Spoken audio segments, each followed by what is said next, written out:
Hello there ladies and gentlemen, I'm Paul TX141 Walsh, welcoming you to an all new World of Warships gameplay today on our channel. In this episode we'll be taking a look at a ranked match which occurred during my journey from rank 23 to rank 1 in the Pensacola over ranked season 6.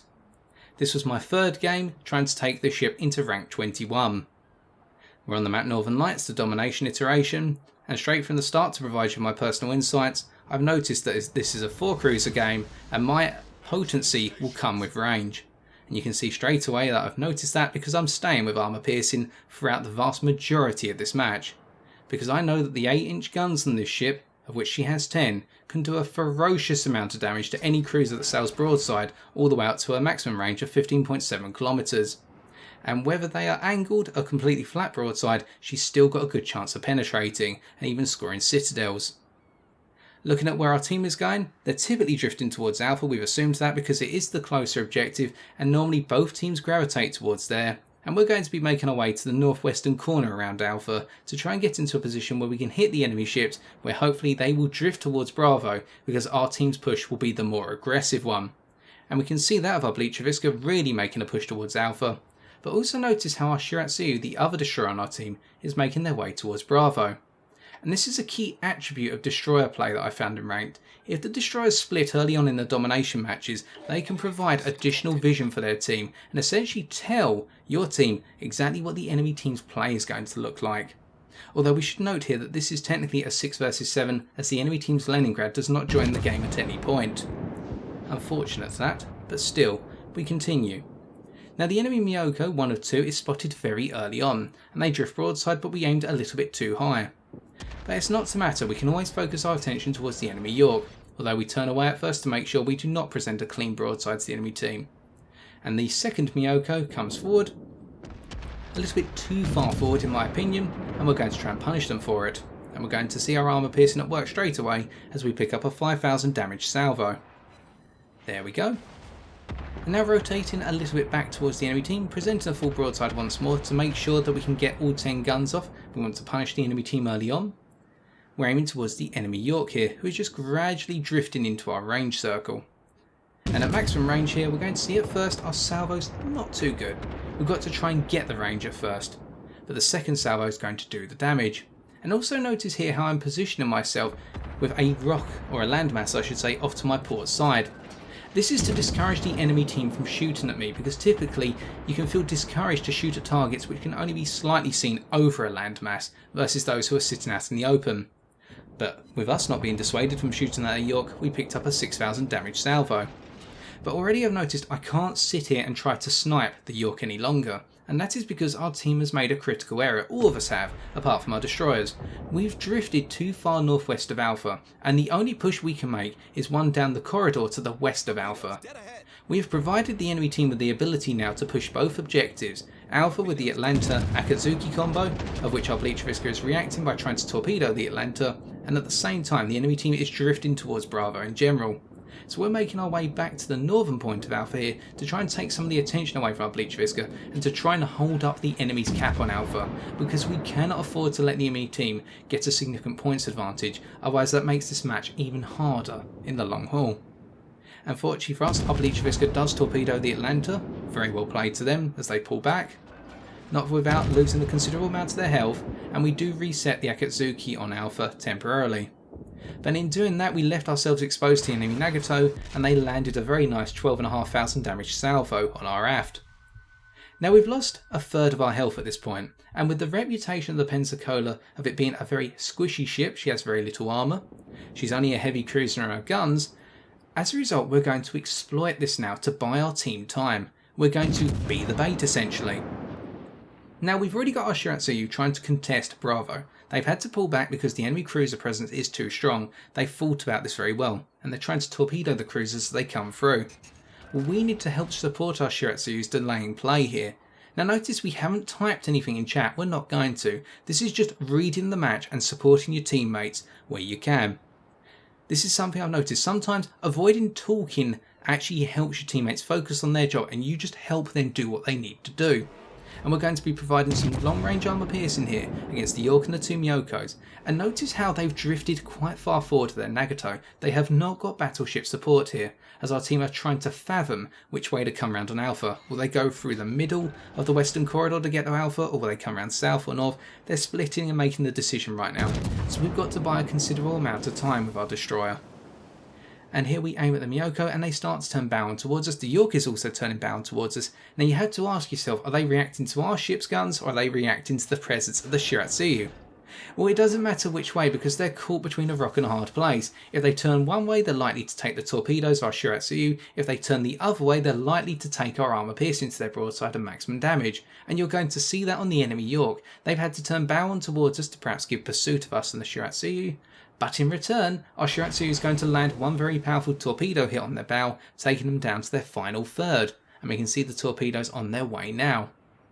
So we're having to give the enemy team multiple things to think about rather than just, oh, there's the one destroyer throwing torpedoes at us constantly.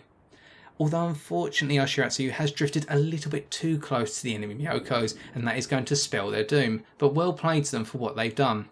And now we're going to take up the slack in being the bait just a little bit longer, as our team's finally starting to take Alpha and is finally starting to put some pressure on the enemy Myoko that's drifted to the northern portion of the enemy formation. Now as our Shiratsuyu falls, notice how the priority target indicator is going to light up and give us quite a significant number. All 4 enemy ships will temporarily aim at us and then they'll start to switch fire. This is a good thing because for the meantime the enemy team's only noticing us, but as they push further and further forward, what they'll start to notice is the fact that our team is ready to hit them from the south from Alpha. And on top of that we've also got our Scharnhorst pushing round to the south towards Bravo. So we're creating a pincer movement at the same time we're coming in from a third direction, just providing that long range armour piercing harassment. So this is a really awkward situation for the 2 Myokos, the York, and also that Nagato to be in, because the Nagato, meanwhile, is so focused on our cruiser all the way out in the southern region of space, trying to take out the AFK Leningrad, that the Nagato's completely lost sense of their teammates' push, and at the same time, the 3 cruisers on the enemy team don't know which way they want to go. You've got the Myoko here presenting a perfect broadside to us, and we're going to punish them with 10,000 damage approximately, if not a little bit higher, over the course of our salvo. You've got the York now following them, sitting broadside to not only us, but also our teammates, and they're having to pull back, because they've overextended so far as to not have their battleship support, and it's cost them a huge chunk of their health. And how much health have we lost for it? Well, no more than 2,000. We lost our destroyer, but they picked up an 11,000 damage torpedo, so it was a worthwhile trade. And it means that these enemy cruisers are so out of position now, because we baited them towards our teammates who'd captured A, that they've had to pull back and reform a line. And there again, we pick up another 4,000 damage salvo on the Myoko, because they're stuck between presenting a broadside to us, or alternatively towards our teammates on A. And here we've picked up the kill on the Leningrads. That means that the AFK Leningrad's no longer providing vision to the enemy Nagato. And we as an individual now can move forward towards the battleship and the cruisers, as we take one hit for our conning tower by looks of things, or our radar mast, and we're just going to move forward, because we've got the ability now to support the pincer move, whereby we've got the Bleachervisk coming up from A. One of our cruisers have drifted out south of A, perhaps they've taken a little bit too much damage, and we've got the Scharnhorst coming around the back of Bravo, and they're taking it and they're providing pressure. In fact, notice how the Nagato's guns are focusing towards the Scharnhorst. The enemy team cannot focus their guns on ships in 3 different directions. The Myoko, the rear one on the left hand side of your screen, has fallen out of position. The lead one is having to support the Nagato as best they can. We switch to high explosive temporarily to try and cause a fire on the enemy Nagato, and then we'll switch back. That's the only reason we're using high explosive, is to get some fire damage off. But it's a really awkward situation as we pick up another 5,000 damage salvo on the lead Myoko. And it is a bit confusing trying to track the enemy team's movements and explain them to you orally, but hopefully you get a picture here of the confusion that must be going through the enemy team's mind. Or at least from my perspective, that's my understanding. The enemy team has to coordinate to take down one direction at a time. And notice how the Nagato has turned their guns towards the Scharnhorst, who is now quite heavily crippled. At the same time, the lead Myoko is focusing their guns towards the destroyer on Alpha. Our cruiser that's coming around the western side of Alpha is providing support to our Bleacherviska, and it's a mess for the enemy team.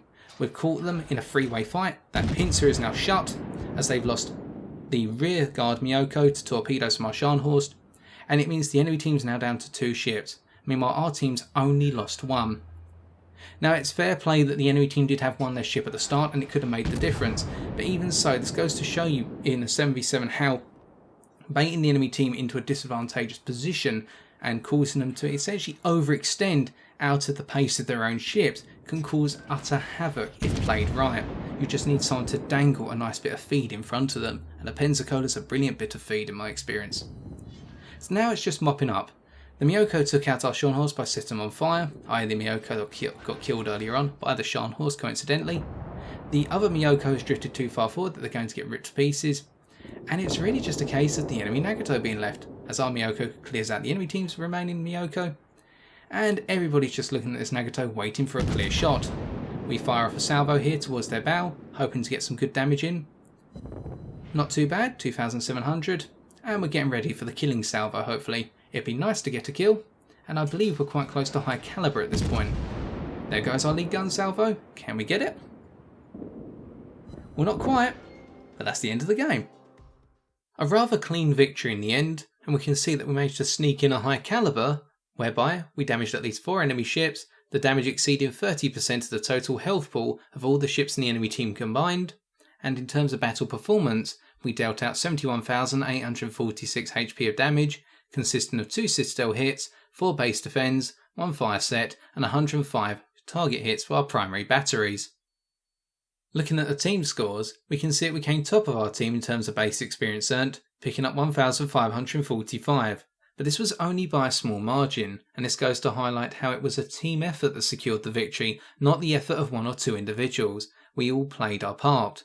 Some of my teammates most likely doing significantly more damage than myself, or providing the captures for example, or alternatively just the opening vision, such as our Shiratsuyu, who whilst they became bottom of our team with only 780 XP, their contribution was more significant than what that tally would show. Looking at our detailed report, we can see how we played a defensive game and tried to buy time for our team through these statistics. In particular, how we picked up just shy of half of our team's defence points, i.e. 48 out of 112, and we also picked up 21,845 damage upon our own spotting. And finally, coming on to our credits and experience earned, we can see that after deductions and additions, we walked away with 129,528 silver credits, and in terms of experience, we walked away with 3,477 experience, or 4,636 for our captain, whereby they picked up their 8th captain skill point. In conclusion, hopefully today we have demonstrated how, when you are sailing around in a fragile ship, if you are aware of that fact and realise that your teammates are out of position and need time in order to be able to reposition themselves accordingly, then as a result you can use your ship's reputation to its advantage by goading the enemy team into focusing on you rather than what's happening on the rest of the battlefield. We assisted the friendly destroyer in holding up the enemy team's push through Bravo, and once they had succeeded in taking that objective, we made sure they spent as much time as possible flitting between us and our destroyer until our teammates were ready to fight back from the Alpha objective. And that formed a 3-way pincer manoeuvre with our Scharnhorst coming up through the rear via the objective the enemy team had just captured. And in the end, the fate of the enemy team was inevitable, whereby sometimes being the bait leads to a ferocious checkmate. And so I've been TX141, and if you have enjoyed this video, why not leave a like, comment or subscribe for future World of Warships gameplays on my channel. But until next time, ladies and gentlemen, take care and fair seas.